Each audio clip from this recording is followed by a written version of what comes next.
Times of Swaraj में आप सबों का स्वागत है और मैं हूं संतोष सिंह।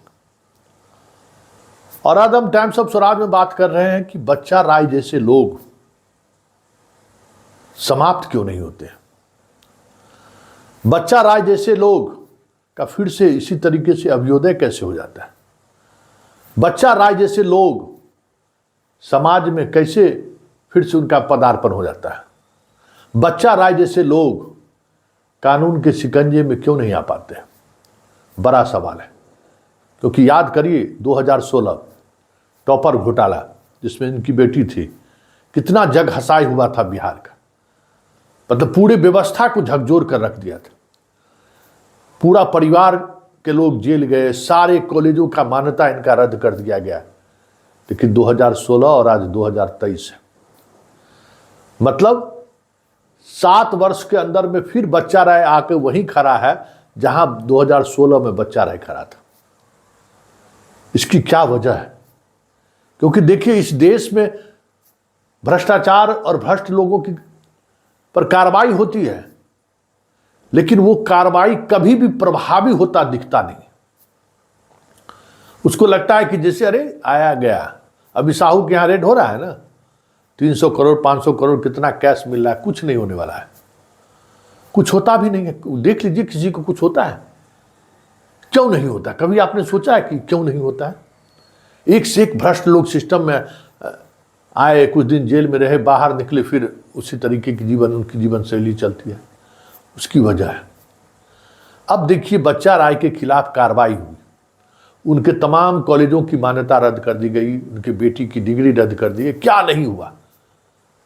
फिर 2-3 साल बाद जैसे ये मामला शांत हुआ, बिहार विश्वविद्यालय बच्चा राय को बीएड का कॉलेज का मान्यता दे दिया,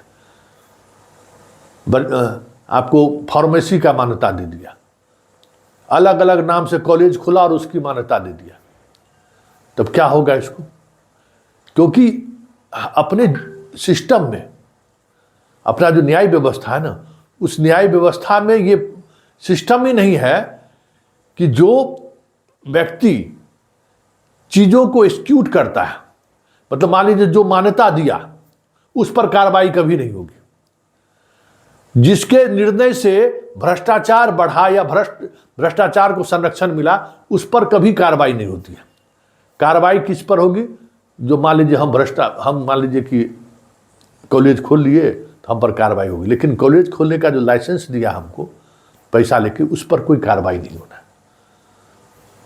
पूरे सिस्टम में मान लीजिए कि थाना में आप जाते हैं, गलत केस में आपको फंसा दिया, आपको जेल जाना पड़ गया, 6 महीने बाद आप जेल से निकले और बाद में पता चला कि चीजें सामने आई कि आपको गलत तरीके से फंसा दिया गया। इसका कोई गलत तरीके से फंसाने का कोई सजा उस व्यक्ति को नहीं है, उस पदाधिकारी को नहीं है। और जो अगर सजा का प्रावधान है भी है, सिस्टम व्यवस्था है, लेकिन वो इतना मुश्किल है कि आम आदमी उस नियम का संरक्षण प्राप्त ही नहीं कर सकता है। बस भ्रष्टाचारी लोग प्राप्त कर लेता है।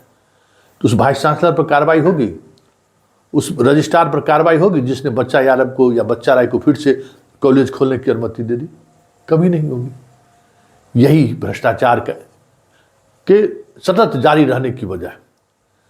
यह फैसला हो जाए कि आपके निर्णय से, आप अगर इस तरीके का गलत निर्णय लेते हैं तो फिर आप जेल जाने के लिए तैयार हैं। यह जिस दिन इस देश में कानून में और जिस कार्रवाई होनी शुरू हो गई, भ्रष्टाचार खत्म हो जाएगा।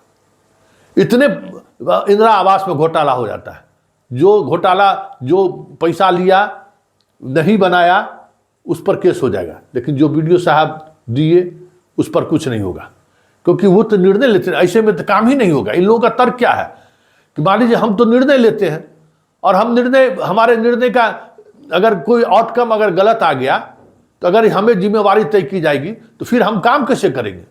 हम तो काम ही नहीं कर पाते। यही तर्क देता है ये लोग, जितना ब्यूरोक्रेसी के लोग हैं, यही बार बार तर्क देगा कि ये कैसे होगा। अरे भाई, कैसे क्या होगा? आप ऐसा निर्णय ले रहे हैं, कहाँ 100% निर्णय जो सही तरीके से लेने वाले निर्णय में क्यों कार्रवाई होगी?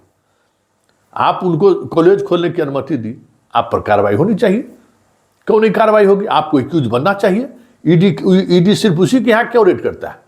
हम बार बार निगरानी जब रेड करता है तो हम यही बात करते हैं, निगरानी रेड किया, मान लीजिए किसी के घर से पैसा निकला, अभी साहू के यहाँ से जो पैसा निकला है 300 करोड़ रुपया, पूरे उड़ीसा का राजस्व जितना उत्पाद विभाग वाला अधिकारी है सब जिम्मेवार नहीं है, सब लेता होगा उससे पैसा है? वहाँ का इनकम टैक्स या बाकी जो सेल टैक्स वाले लोग हैं वो जिम्मेवार नहीं है, कैश में कैसे ट्रांजैक्शन कर रहा होगा, पूरा उत्पाद विभाग उसमें शामिल होगा, सरकार के राजस्व की चोरी कर रहा होगा है?